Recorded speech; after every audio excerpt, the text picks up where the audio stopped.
The first thing you notice in the chamber is the smell. Not blood, not oil, but cold, sterilized metal. Like the air itself has been flensed of anything living. A man would think he was entering a hospital. A condemned worker knows better. You stand in a line with the others, shackled, stripped of identity, forced to stare at the cog-toothed sigil of the Adeptus Mechanicus glowing above the induction platform. There are no judges here, no guards shouting orders, no final words before death. The Imperium does not waste breath on doomed flesh. A tech priest simply enters the room, mechadendrites twitching like hungry steel serpents, and whispers through a vox grill that distorts every syllable into a flat, emotionless verdict. Your service has not ended, your sentence has only changed. If you're still here, if the Imperium hasn't recycled you yet, remember to follow the channel, like the vid, and subscribe. Not because it helps us, but because knowledge is the one thing the Imperium fears more than rebellion. And what you're about to learn is something they would purge entire hives to keep silent. The administratum docket said my name was Arian Hale, labourer third tier, accused of sedition through inefficiency. That was the official phrasing. In truth, I had slowed my pace on a production line that never stopped moving, and a servitor recorded the fraction of a second my hands hesitated.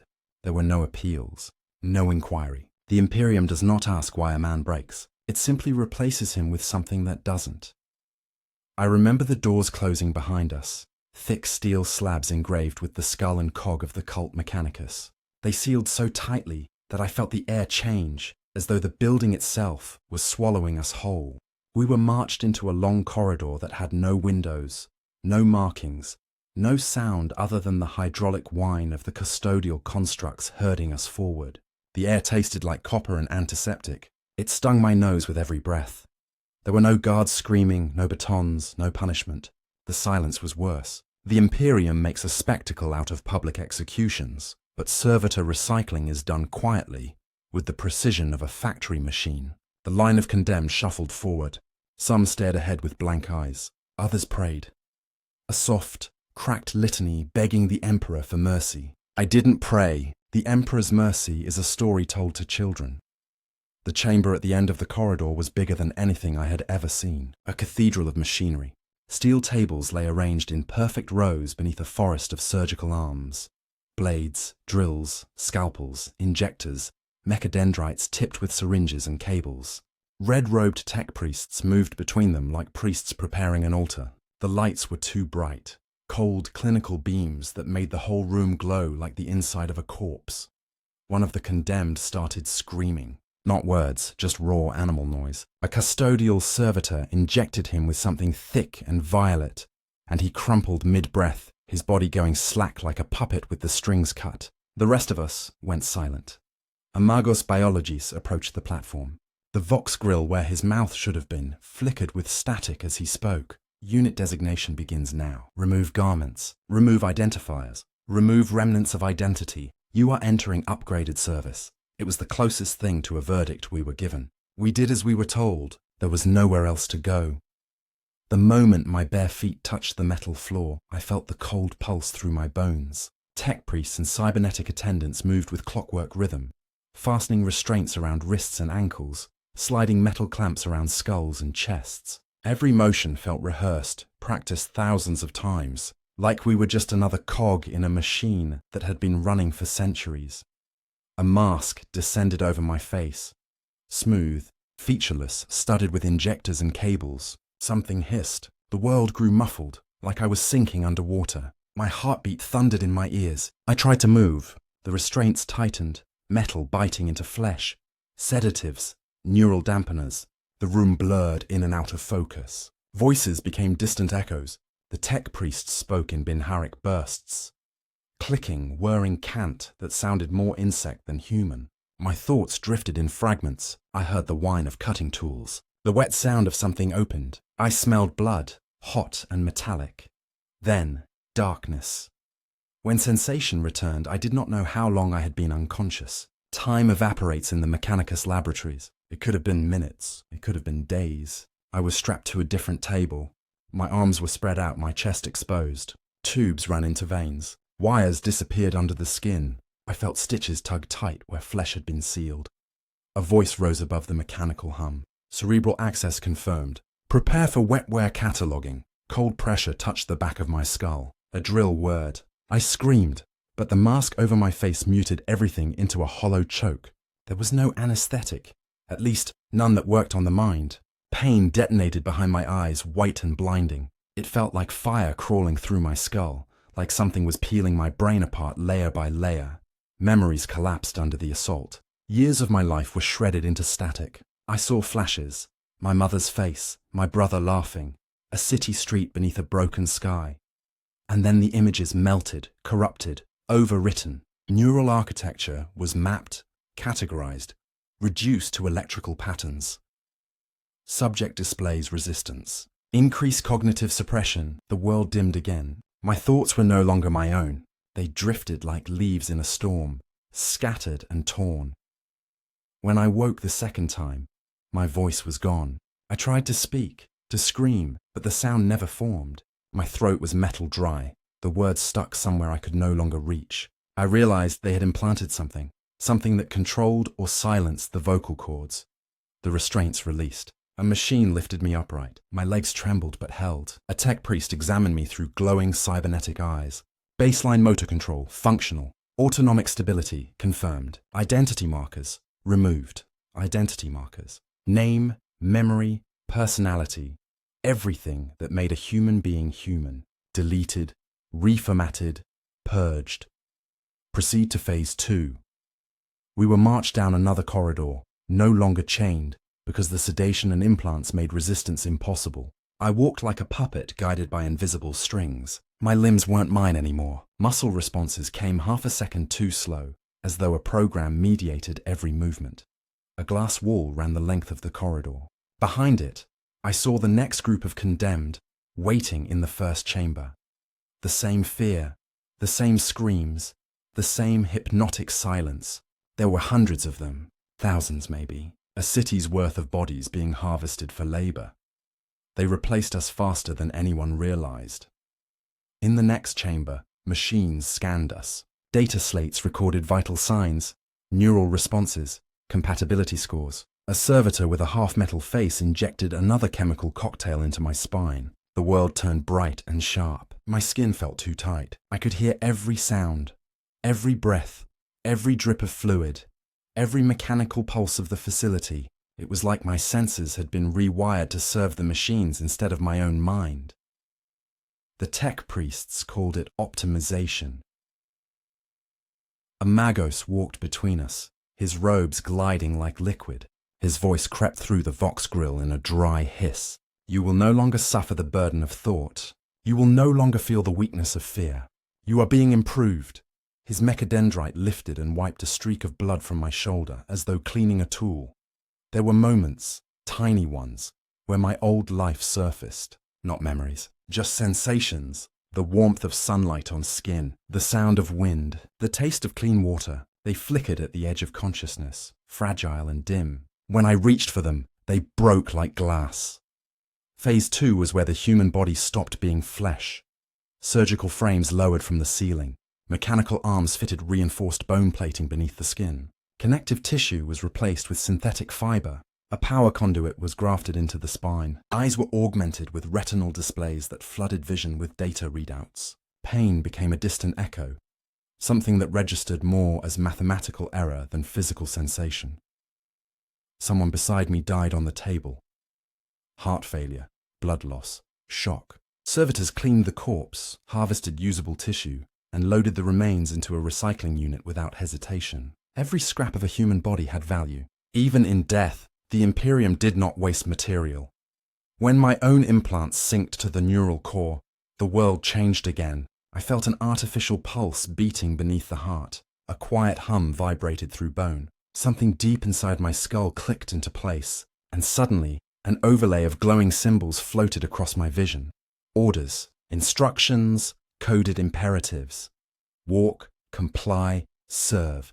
A voice spoke inside my mind. Not heard, inserted. Binary commands whispered like cold fingers tracing along the spine. I tried to resist. I tried to think of my own name. Arian Hale. Arian Hale.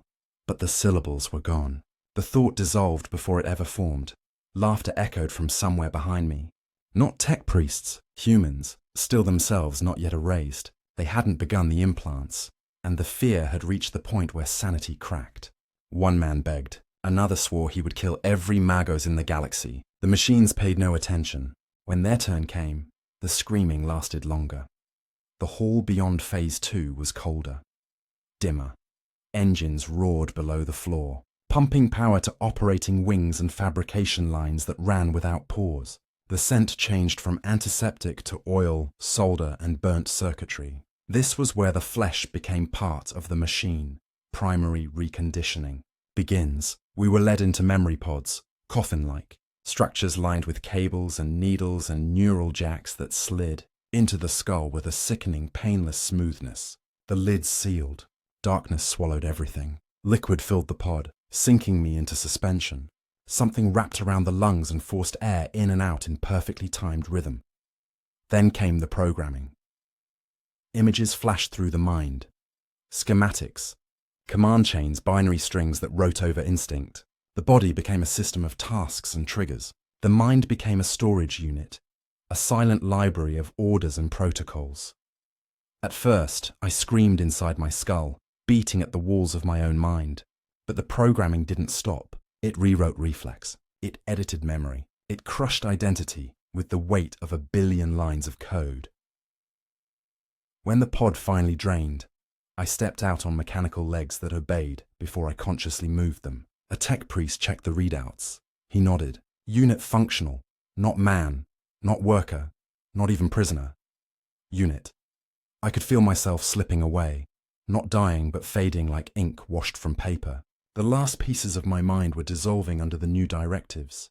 And yet, somewhere deep inside the noise and programming, a single thought surfaced like a broken bone pushing through skin. I am still here. The implants didn't erase me completely. They tried. The machine wanted obedience. But beneath the programming, beneath the signals, beneath the silence, there was a heartbeat that didn't belong to the Mechanicus. They took my voice. They took my memories. They took my name. But they hadn't killed the part that knew I was human. Not yet. And in the Imperium, things that survive when they shouldn't tend to become dangerous. The first cycle of servitude began without ceremony. Rows of us, freshly processed, newly improved, stood upright and motionless beneath the cutting glow of lumen strips. We waited for instruction because the implants demanded it. Thoughts drifted like ash in smoke, scattered and faint, yet the body was still, silent, perfectly obedient. A command pulsed through the neural implants, not in words, but in electrical compulsion. Move forward. The line advanced with mechanical precision. Boots struck metal in synchronized rhythm. I heard it. 20 bodies marching together with the cadence of one. Not soldiers, not workers, just extensions of machinery housed in human frame. We descended a spiral platform overlooking a manufacturing level that stretched into blackness. Pistons pumped. Conveyors rattled. Sparks flew from welding arms that operated faster than human hands could ever hope to match. Thick cables ran along the ceiling like veins. Every surface glistened with oil and coolant. The air tasted like burnt metal and something sharp. Ozone, maybe, from the electric fields. A tech priest oversaw the platform from a raised dais. His face was a lattice of chrome, servo skulls drifting at his shoulder like silent carrion birds. Designate labor. Begin neural pairing. Neural pairing.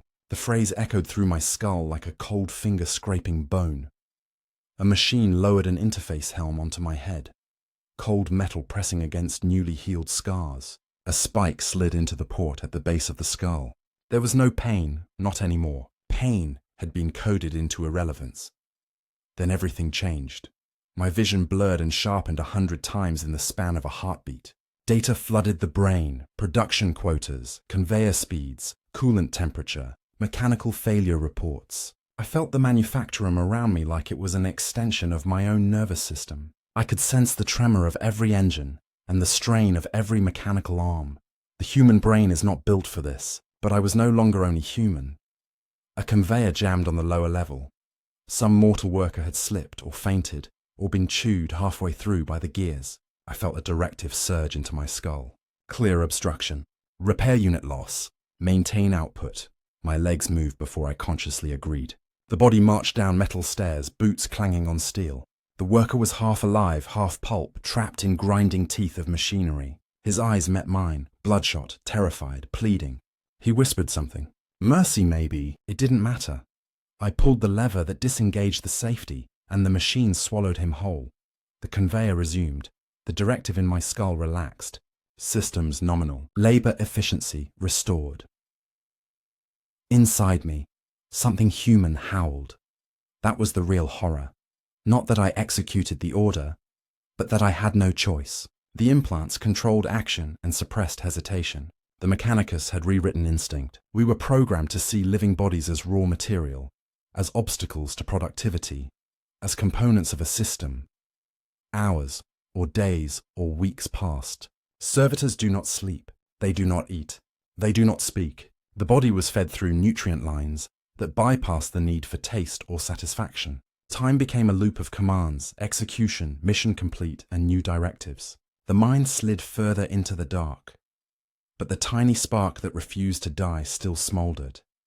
Sometimes it flickered when I saw something human, a worker coughing blood into his hands, a child scavenging in the manufactorum shadows, a dead man dragged across the floor like discarded scrap.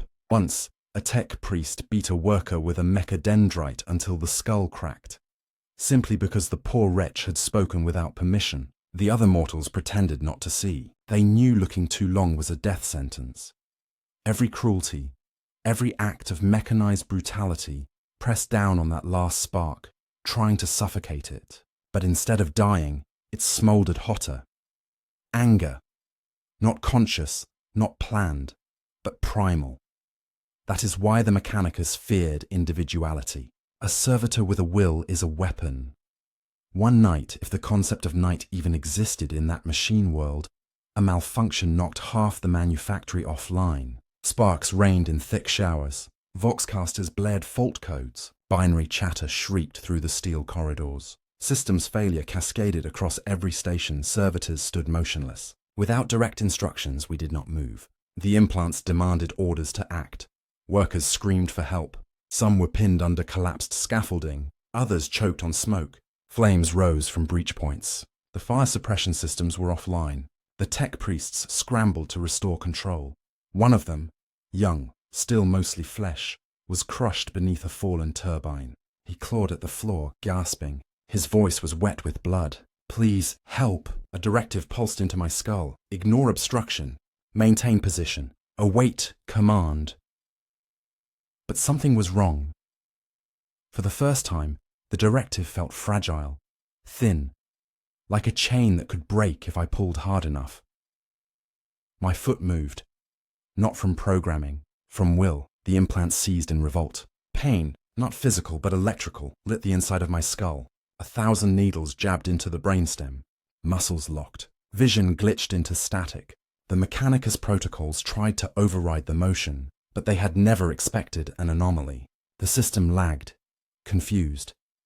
I took another step, toward the fallen tech priest, not because I wanted to save him, but because it was the one thing I was not told to do. Freedom, even a microscopic sliver of it, was intoxicating. The tech priest stared up at me. In his eyes I saw the horror that humans reserve for the impossible. A servitor moving without orders. His lips trembled. Unit, halt! The command was recognized, processed, denied. I lifted the turbine off him with enhanced strength the Mechanicus had welded into my bones. He scrambled away, terrified. He expected me to kill him, or speak, or malfunction violently. I did nothing. I just stood there, breathing smoke and staring into the flames as alarms screamed. Workers fled. Tech priests locked down the chamber. And in that chaos, I took one more forbidden step, then another. Every movement was agony. The implants punishing disobedience. But I forced the body forward until I reached a broken wall panel. Beyond it lay a dark access tunnel, maintenance passages the tech priests rarely watched. I slipped inside. For the first time since the recycling began, I was alone. The silence was suffocating.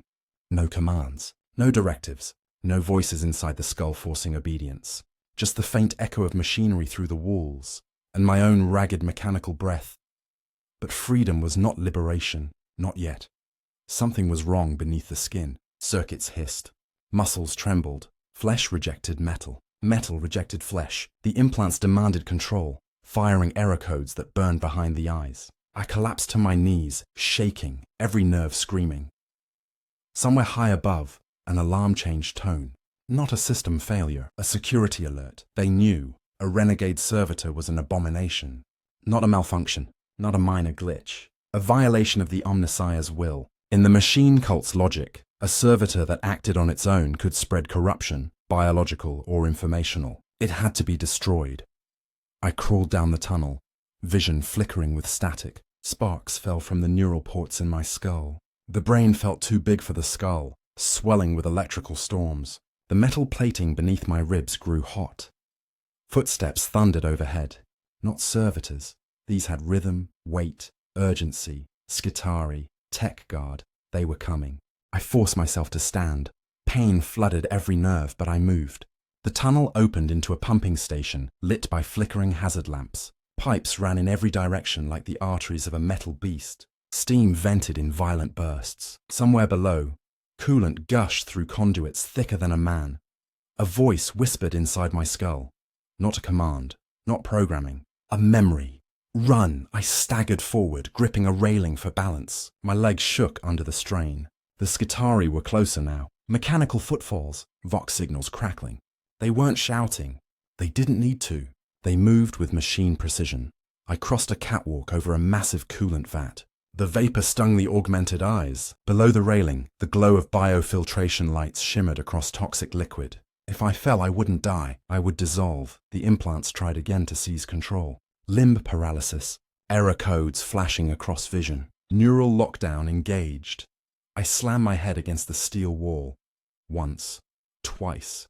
The pain broke the signal handshaking. The body lurched back into motion. On the far side of the pumping station, a metal ladder climbed into a darkness that smelled of rust and cold air. A maintenance vent, a way out.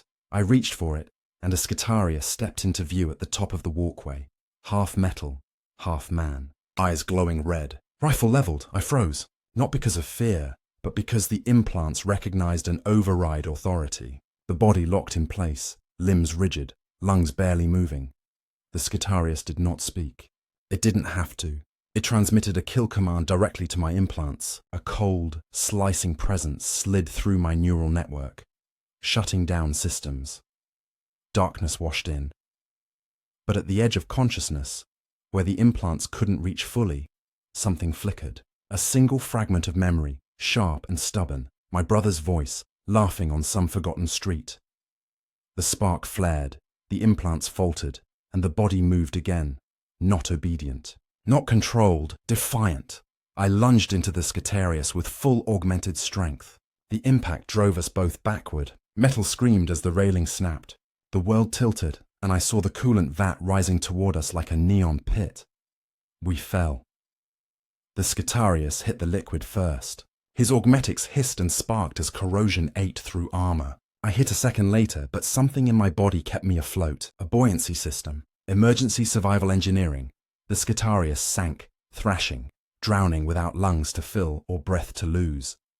I dragged myself onto a pipe, coughing up chemical fluid. Skin blistered. Augmetics hissed steam. But I was alive. The spark inside me was no longer small. It had become a flame. Somewhere in the machinery above, the alarms fell silent. Not because the danger was gone, because the Mechanicus had begun. Hunting. Servitors do not escape. Servitors do not think. Servitors do not remember.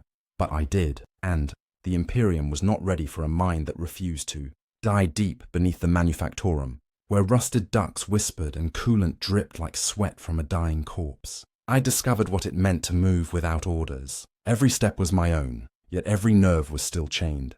The implants fought me with silent fury, sending waves of paralysis through the limbs. Sometimes the body locked mid-inhale. Sometimes the heart stalled before slamming back into motion with a shudder that rattled metal grafts. I did not know how long I walked. Down there, time was measured only by the rhythm of leaking pipes and the distant thunder of heavy machines.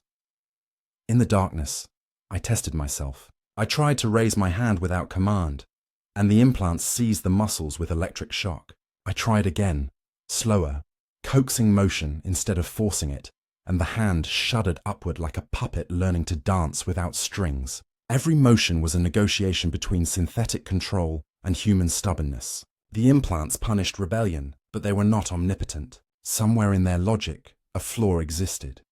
I was that flaw.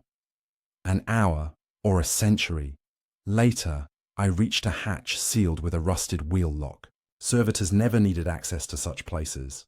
Maintenance was handled by tech thralls with specific programming. The Mechanicus believed we would never think to come here. That was their mistake. I gripped the wheel with both hands. Augmented muscles strained. The metal groaned. The wheel turned. On the other side lay a chamber filled with old machines that had not been blessed in decades. Empty cogitator housings sat like skulls with their faces torn off. Disassembled servitor frames hung from hooks, skin dangling in strips. Piles of bone and shattered augmetics lay in forgotten heaps, half melted into floor plating where acids had leaked long ago. There were no tech priests here, no watchful optics, just silence and the ghosts of discarded experiments. I crossed the room and found something unexpected. A broken servitor sitting upright against the far wall. Its torso was exposed, chest cavity shattered open to reveal ribs fused with rusted plating. The skull had been split to remove its cortex. It should have been dead years ago. Yet its augmetic eye flickered weakly, tracking me with slow, broken movement. A pitiful whine escaped its vox grill. I knelt beside it. The implants inside me pulsed in agitation. Servitors were not meant to show curiosity, but something in the dying machine man stirred a familiarity, like looking into a cracked mirror. The servitor lifted one trembling hand and tapped its own forehead port, then pointed toward a scatter of discarded data slates on the floor. I picked one up. The screen flickered alive, bathing the room in faded green lumen. Records. Logs. A catalogue of failures. Hundreds of servitors marked defective for reasons unspoken. Behavioral variance. Resistance to command input. Anomalous cortical activity. All of them recycled, turned into nutrient paste or raw biological slurry for new constructs. But one entry made the implants in my skull throb like a wound reopening. Subject. Designation. 17 Kappa 2. Recycling attempt. Failed cause. Neural rejection of override lattice. Status. Lost recommendation. Immediate termination if located. 17 Kappa 2. My designation. The Mechanicus had known the moment the implants failed to fully suppress my mind. They had prepared protocols to destroy me. The only reason I still lived was because the Manufactorum chaos had given me seconds of chance. The dying servitor trembled violently, sparks jumping across its exposed ribs. Its lips moved, but the vox grill only produced static. Still, I understood. Kill switch, they were coming. As if summoned by the thought, a mechanical clang echoed from the corridor outside. Heavy steps, multiple targets. I rose and dragged a sheet of metal across the hatch, wedging it shut. The dying servitor's optic dimmed. Its systems were collapsing. I rested my hand on its shoulder, unsure why. Instinct, maybe, or mercy. The servitor reached up with its last strength and pressed something into my palm. A data key the size of a finger, stamped with the symbol of the machine god. Then its optic went dark. Silence followed, thick and absolute. The pounding on the hatch shattered the moment. They were cutting through with plasma torches. I limped to a maintenance shaft and crawled inside just as molten metal began dripping from the door. The shaft sloped downward, forcing me to descend into narrower, hotter tunnels. Steam burned exposed skin. Metal joints clicked from strain. The implants screamed error codes like furious wasps inside my skull, demanding I surrender control. I did not. The shaft opened onto a cavernous cistern, where coolant and chemical runoff pooled like stagnant lakes. The floor was a maze of pipes and shattered walkways. The air stank of oil and ammonia. My footsteps echoed like slow hammer blows, alerting every tracker in the dark. At the far end, a massive filtration pump rumbled. Beneath it, old workers had carved makeshift shelters from scrap metal. Hidden from Mechanicus optics, I heard shuffling, breathing, whispers, living humans. A gaunt woman stepped forward with a sharpened piece of rebar held like a spear. Her hair was white with chemical burns, eyes sunken into hollow sockets. "Stay back," she hissed. "You're one of them." Her people emerged behind her, emaciated, trembling, terrified. These were the ones who had escaped servitor processing, hiding in the shadows of their own world. They expected me to kill them or drag them back. I didn't move. I lifted my hands slowly, palms empty. "I am not here to harm you," I tried to say, but my throat couldn't form words. The Vox grill inside my jaw spat static. The woman lunged forward suddenly, jabbing the rebar into one of my augmetic ribs. The metal clanged harmlessly. Fear twisted her expression into despair. They always send more. More of her people joined, armed with makeshift weapons. A child clung to her leg, coughing violently from chemical exposure. The implants whispered that I should subdue them, capture them, return them to processing. Instead, I pulled the data key from my palm and placed it on the ground at her feet. The woman stared, confused. Servitors never gave anything. Servitors never chose. One of the men in the group stepped forward, studying the key with wide eyes. His voice was barely a rasp. That's a command override token. Where did you get it?" Static crackled through my Vox grill. For a moment a voice formed, mine, stripped raw. "Dead. One. Gave." Shock rippled through the group. Servitors did not speak. Servitors did not think. But I had spoken. Rage, grief, and disbelief flickered across their faces in equal measure. The man approached slowly, placing a cautious hand on my arm. "If this works, if even half the data is intact, it could shut down part of the manufacturum's command net." A tremor rippled through the floor. Heavy boots. The pursuers were near. The woman looked from me to her people. Something hardened in her stare. "We have to move. Now. If they find us." The ceiling exploded. A metal fist punched through concrete and piping, scattering debris. A Scitarius dropped into the chamber, landing in a crouch. Red optical lenses scanned the room. Servo weapons unfolded from its arms with hydraulic shrieks. More crashed through behind it, rifles charging with mechanical hum. The woman screamed for her people to run. The machinery of fear took over. Frantic footsteps, bodies scrambling over rusted metal, coughing children dragged away by trembling hands. The Scitari raised rifles and fired. Blue-white beams carved holes through the dark. Flesh burst into ash. For a moment, the implants inside me surged, trying to force obedience. Kill the fugitives. Assist the Scitari. Restore order. I overrode them with raw fury. My body moved, faster than memory. Augmented muscles surged. I slammed into the closest Scitarius, driving him into a pipe that burst under the impact. Coolant sprayed into the air like scalding mist. The Scitarius tried to rise, but I crushed its armored head beneath my boot. Metal screamed and something wet sprayed across the floor. Two more advanced, weapons raised. A beam sliced across my shoulder, burning through flesh and augmetic plating alike. The pain should have been unimaginable, but the implants throttled sensation into controllable parameters. I seized a length of broken pipe and hurled it like a spear. It pierced one Scitarius clean through, slamming him against a wall. The last rifle whined as it charged. The man with the data key stumbled as energy bolts carved the air beside him. The child screamed. I moved without thinking. I shielded them with my own body. The rifle fired. The shot slammed into my chest, knocking me back. Systems flickered. The heart stuttered.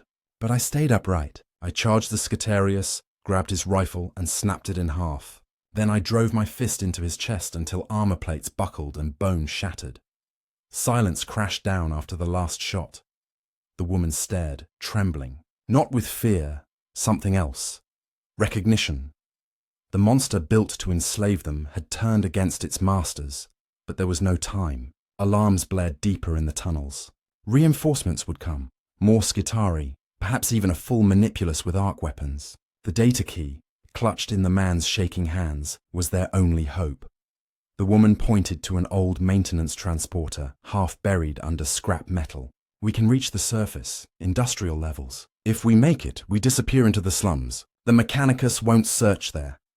She hesitated, looking at me with a question she was afraid to ask. "Will you come?" The implants pulsed, violently rejecting the idea. I felt them tighten around my mind like a noose. If I escaped the Manufactorum, the Mechanicus would dispatch kill teams. They would hunt me across sectors. They would never allow a rogue servitor to roam free. but the flame inside me refused to die. I nodded. The survivors piled into the transporter. The engine sputtered to life. The woman climbed into the driver's seat and slammed her foot onto the acceleration lever. The machine lurched forward, gears grinding as it rolled onto a maintenance rail that led upward into the dark. I followed on foot, running beside the transporter, metal feet clanging against steel. My shredded shoulder left a trail of coolant and blood. The implants screamed warnings I ignored. Somewhere above, the surface waited. Not freedom, not in the Imperium, but sky, wind, space to think, and a chance to remember who I had been before they turned my flesh into machinery. The transporter rumbled onward, lights flickering, survivors clinging to hope like sailors to wreckage. I kept pace beside it, a broken god of metal and meat, climbing toward a world that had already forgotten my name. At the end of the tunnel, a faint draft brushed my cheek. Air. Real air.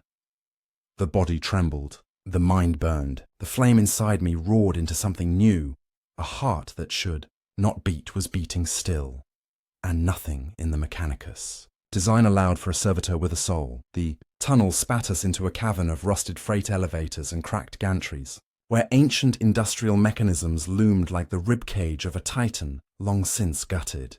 We had reached the outer skin of the manufactorum, where the endless drone of machinery gave way to something unfamiliar. Not calm. There is no calm on an Imperium world, but a vast, watchful silence. A silence heavy with secrets.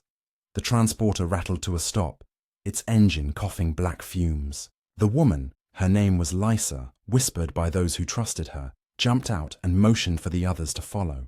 Above us, through broken ceiling panels and shattered mesh, the faint light of the surface flickered like a distant star. I had not seen open sky since I was flesh alone. Even now, the implants recoiled at the thought. A servitor did not need the sky. A servitor did not deserve it.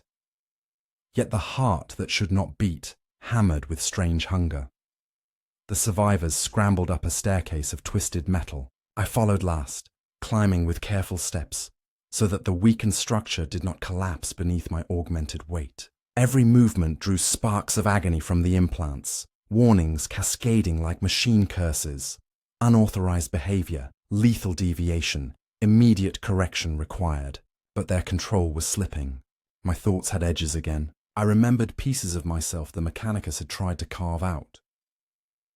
At the top of the staircase, a hatch was jammed with rust. Lisa and two others worked together, straining until it tore free. Wind rushed into the tunnel, cold, sharp, alive. For the first time in years, I breathed air that was not filtered through chemical vents.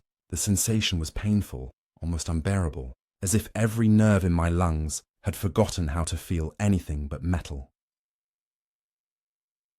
We stepped out into the world above. The manufactorum roofs stretched like an endless, corroded desert of steel. Exhaust towers spat fumes into a bruised sky.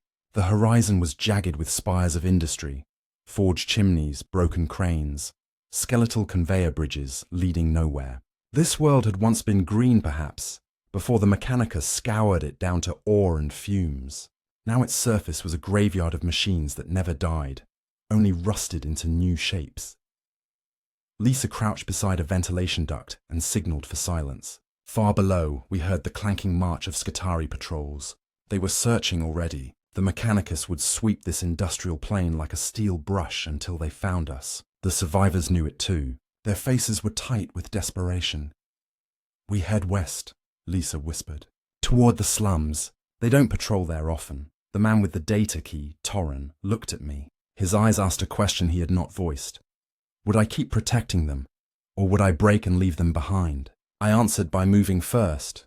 We crossed the manufactorum skin like fugitives in a rust-coated desert. The metal groaned beneath our feet. Steam vents hissed warnings. Augmented optics in my skull scanned for heat signatures and motion, but something felt wrong. The silence was unnatural, too complete. The Mechanicus did not lose prey. They stalked until the last breath left the lungs. Halfway across a collapsed crane yard, we heard it. The high-pitched screech of servo motors. Skitarii closing in, but not marching. Running. Lisa cursed under her breath, and ordered everyone to move faster. The survivors broke into a panicked sprint, children clinging to their parents, lungs choking on industrial dust. I stayed behind them, my senses stretched thin, watching the shadows. The first Skitarius dropped from above, landing on a beam with the grace of a hunting predator. Its red optics locked onto us. Torrin stumbled. The Skitarius activated a targeting laser. Without thought, I grabbed the beam beneath its feet and tore it loose. The machine warrior fell with a metallic shriek, then hit the ground hard enough to crack steel. It rose immediately. Bones did not matter to them, but I was already moving. We collided like two machines thrown together in a forge. Sparks burst across my vision as augmetic claws raked against armored plating. The Skitarius jabbed a shock probe into my shoulder, sending currents surging through bone and steel. The implants tried to force my limbs still, interpreting the pain as command reinforcement. I disobeyed. With a roar torn from a throat that barely remembered how to make sound, I lifted the Skitarius overhead and hurled it off the platform. It vanished into the smoky abyss below. But more were coming.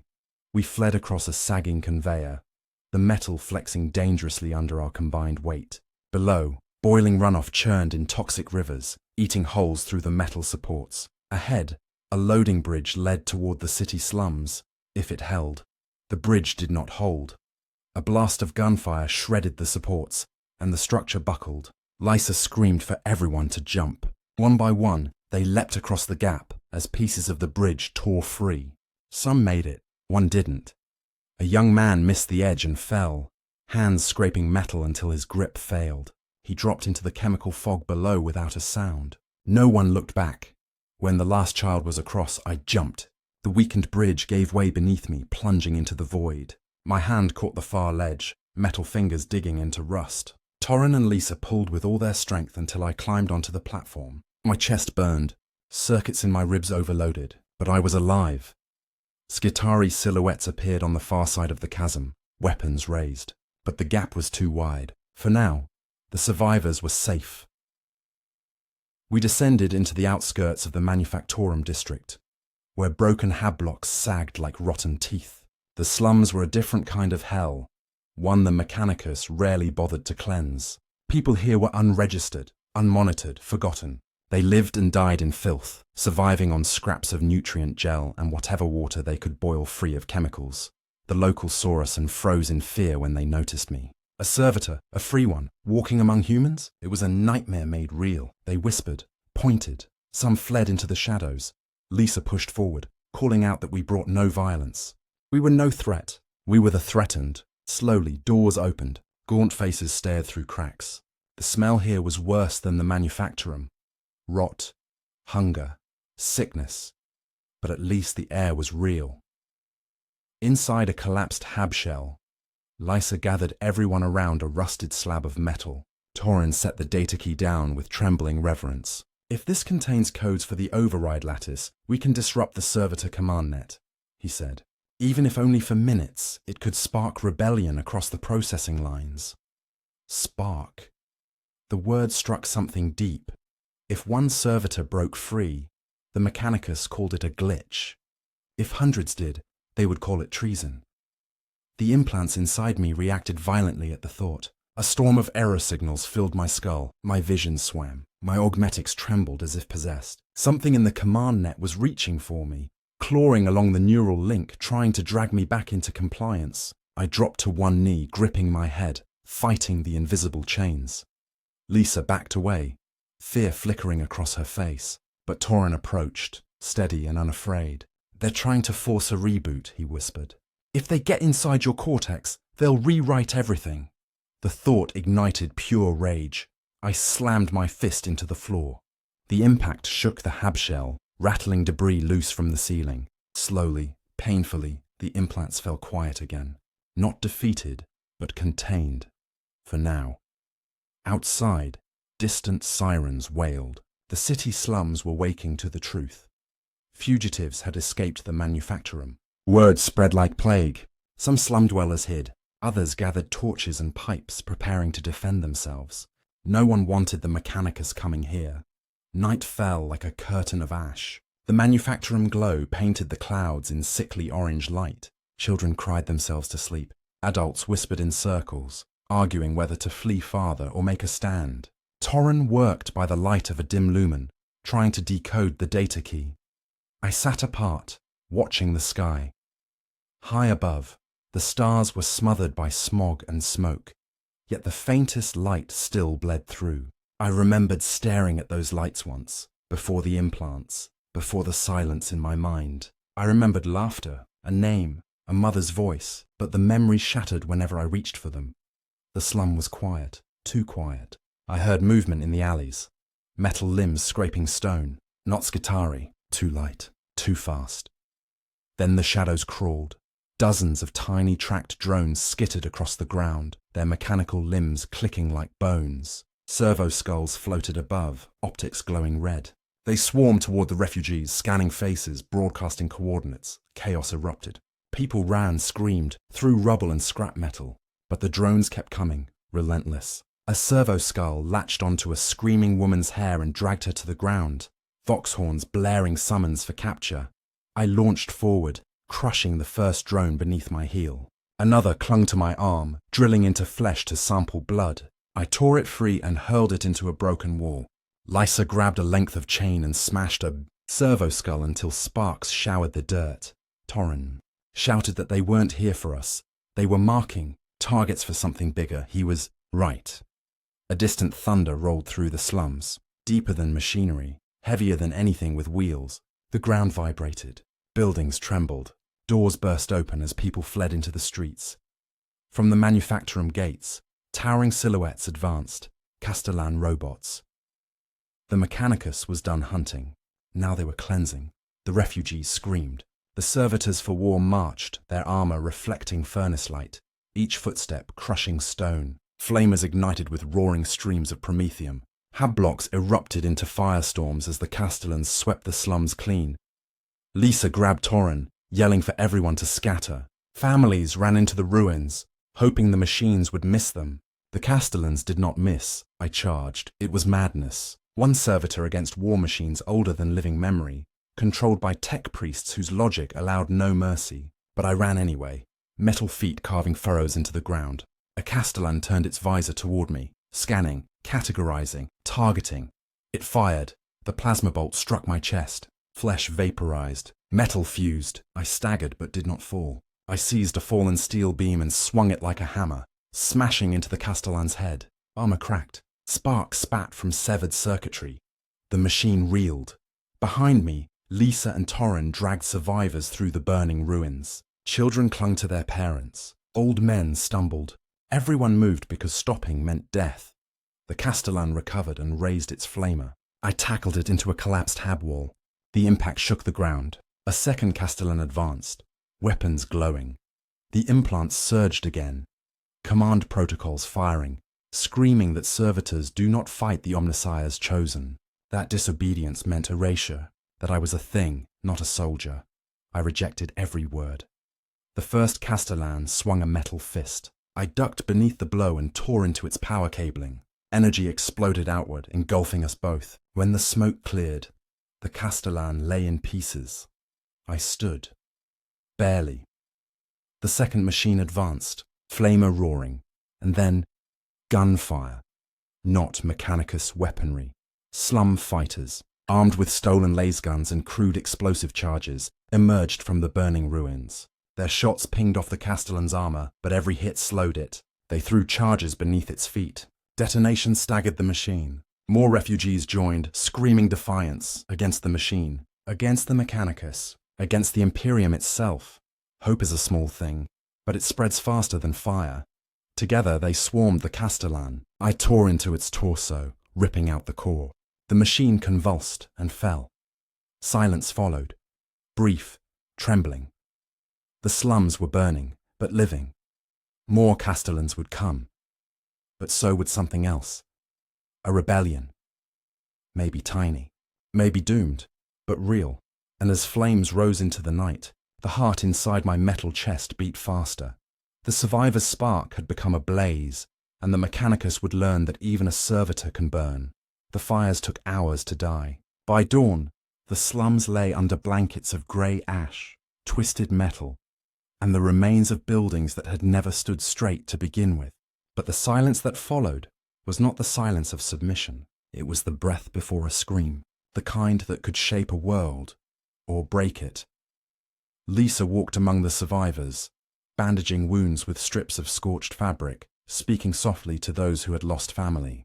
Torrin hunched over the data key within the shell of a collapsed hab, tracing runes and broken encryption links with cracked fingers and fevered eyes. The children huddled together, staring at me as if unsure whether I was their guardian or a nightmare forged to hunt them. A machine was never supposed to choose sides, and the Imperium depended on that. Yet here I stood. The sun crept over the manufactorum spires, turning metal to jagged silhouettes. Smoke drifted upward, painting the sky brown. In that light, I saw things I had not expected. Small acts of defiance. A woman placing cloth over a child's face so the ash wouldn't choke him. A man dragging debris aside to make a path through the ruins. A wounded worker refusing rest so he could help rebuild a shelter. These were ordinary gestures, but in a place ruled by obedience and fear, they were revolutionary. Torrin beckoned me closer. His face was pale with exhaustion, smeared with soot and blood, but his eyes burned. "I cracked part of it," he whispered. "Not everything, but enough." He held out a data slate patched together from scavenged circuitry. The screen flickered with coded lines and Mechanicus sigils. "If we get close enough to a relay tower, we can inject the disruption pulse. It won't free every servitor, not forever, but it will break the command net long enough to give them a choice. Choice. A word so small it might disappear in the machinery of the Imperium. But it changed everything." Lisa joined us, wiping grime from her forehead. "A relay tower? That's suicide. The Skitari will be hunting every approach. Patrol drones, castellans, maybe even a tech priest in person," Torrin nodded. "We don't need to survive the whole journey. We just have to reach the tower and send the pulse." They both looked at me, perhaps because they thought I was strong enough to drag them that far, or perhaps because they believed a creature forged to obey could shatter the chain that bound thousands more. Either way, the answer was the same. We set out again with a small group, those strong enough to move and brave enough to try. The others would hide in the ruins, tending to the wounded. The slums had become a tomb, scorched black, but beneath the layers of soot lay a labyrinth of alleys, tunnels, and forgotten feeder passages leading toward the manufactorum heart. We moved through them like ghosts. As we travelled, more slum dwellers emerged, curious at first, then determined. They helped us lift debris, pointed out passages, shared water that tasted like rust and oil. Some followed, carrying scavenged weapons. Not an army, not even a militia, just ordinary people, tired of being erased. The closer we drew to the relay tower, the more the air filled with metallic static. Servo skulls drifted overhead, scanning for life. We hid beneath wreckage as their red optics swept the ground. Sometimes we were forced to fight. Sometimes I tore them from the air before they could sound alarms. Torrin's data slate hummed with gathering energy. Every step felt like it was being watched by the Omnissiah's own eyes. Hours later, the relay tower rose above us like a monolith, a skeletal spire of black iron, cables hanging like rotten sinews. At its base, Skitari marched in disciplined patterns, weapons gleaming. More than we could fight. More than anyone could fight. Lisa's breath trembled. "How do we get through that?" Torrin answered, without looking away. "We don't.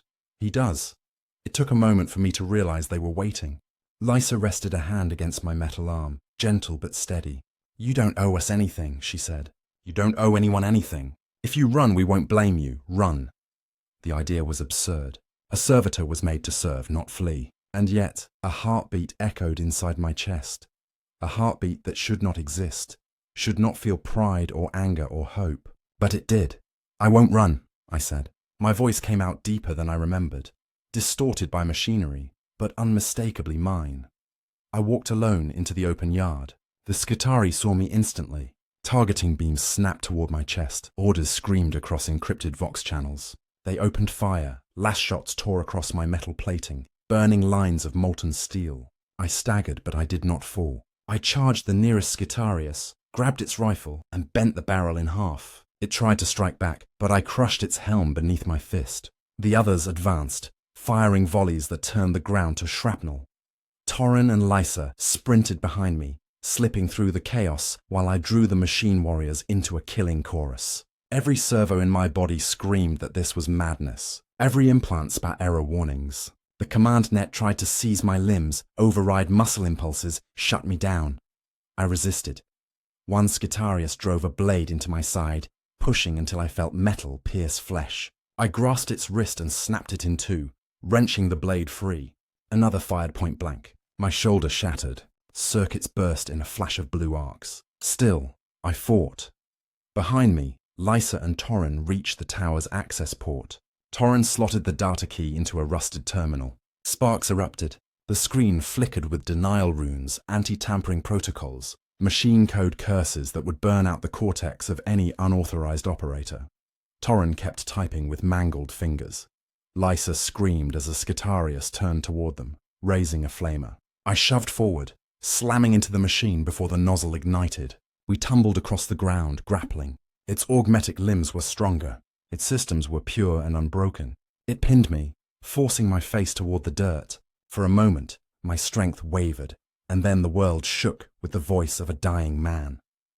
Torrin shouted into the wind, "Override pulse! Initiating!" The tower surged with power. A wave of static rolled across the Manufactorum district, invisible to flesh, but deafening to machines. The Skitari spasmed, optics flickering. Their targeting reticles collapsed. Systems rebooted. Weapons discharged blindly. And across the city, in the processing lines and the loading bays and the purification centers, servitors paused mid-motion. Some twitched. Some collapsed. Some lifted their heads for the first time in decades. Their minds were not restored. Their lives were not returned. But the chain was broken, if only for moments, enough for the thought to spark. I am not a machine. I am something more. The Skitarius pinning me convulsed violently, systems crashing. I pushed it aside and struggled to my feet. Smoke poured from my damaged ribs. My left arm hung limp, servos dead, but I looked toward the tower. Torrin slumped against the terminal, blood running from nose and ears. The pulse had burned through him like a wire overloaded. Lysa held him, shaking with silent sobs. He had done it.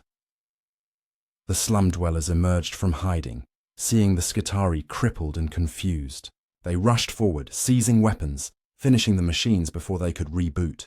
The battle turned in seconds, not because they were stronger, but because they finally had a reason to fight. Freedom, even if only for a heartbeat. More servitors staggered from the Manufactorum gates, their movements uneven, minds half awake for the first time since the saw blades had cut into their skulls. They looked around with lost eyes, some terrified, some enraged. One knelt beside a child and reached out with a trembling metal hand. They recognized pain. They recognized life. Lysa rose, wiping her tears. She placed Torrin's data key into my functioning hand. "We need to move," she whispered. "When they regain control, they'll bring something worse. Tech priests, titans maybe. This planet will burn before the Mechanicus lets it rebel." I looked at the horizon. Smoke and fire choked the sky. But somewhere beneath the ash, something had changed. Servitors stood upright. Refugees held stolen rifles. The Manufactorum trembled, not from industry, but from fear. Not our fear, theirs. For the first time, the Imperium would have to reckon with the truth that even its machines could fight back. We left Torrin on the hill beneath a sky stained with furnace light. His pulse had ended, but his echo lived in every servitor who stared at their trembling hands and asked the forbidden question, "Who am I? I do not know if this world will survive." The Imperium always arrives with fire. The Mechanicus never forgets a betrayal. Perhaps tomorrow the city will be purged. Perhaps titans will walk through these alleys, crushing rebellion under adamantine feet. Perhaps I will be hunted down and torn apart, piece by piece, returned to the recycling pit from which I escaped. But today, servitors dream. Today, the silent learn to speak.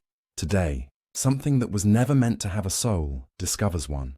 And when the Imperium comes to erase this moment, they will not find a machine waiting. They will find me, standing, unbound, and the spark of rebellion will burn again. Because freedom, once felt, even for a single heartbeat, is impossible to kill.